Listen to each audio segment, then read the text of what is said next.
আগামীকাল বাংলাদেশের তাপমাত্রা কেমন থাকতে পারে। তাই চলুন সরাসরি আমরা ডিসপ্লে দেখে আসি যে আগামীকাল বাংলাদেশের তাপমাত্রা কেমন থাকতে পারে।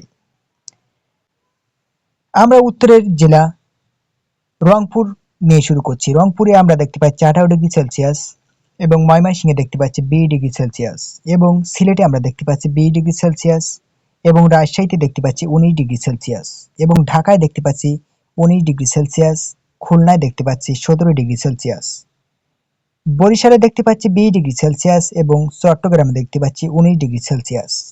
চলুন আমাদের কালীগঞ্জ সাতক্ষীরায় কত ডিগ্রি সেলসিয়াস থাকতে পারে আগামীকাল।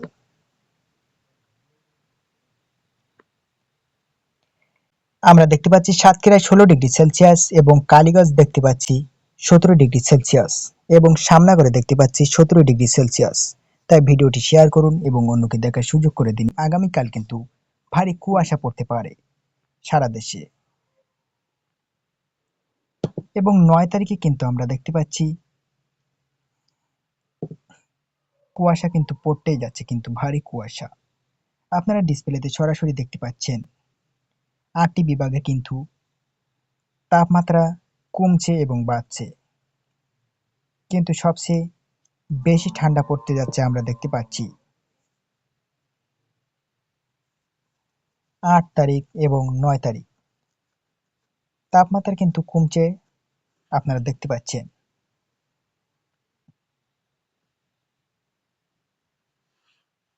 9 তারিখে আপনারা দেখতে পাচ্ছি 13° রংপুরে। তাপমাত্রা কিন্তু কমে যাচ্ছে। রাজশাহীতে কিন্তু 13°, ঢাকায় 15°, সিলেটে আমরা দেখতে পাচ্ছি 13°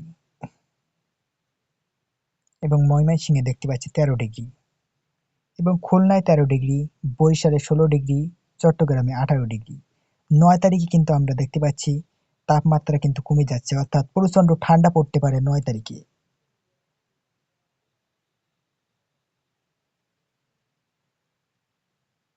আমরা দেখতে পাচ্ছি সরাসরি স্ক্রিনে প্রচন্ড ঠান্ডা পড়তে পারে 9 তারিখে। ধন্যবাদ এতক্ষণ সাথে থাকার জন্য। ভিডিওটি শেয়ার করে অন্যকে দেখার সুযোগ করে দিন। ধন্যবাদ ভিউয়ার্স।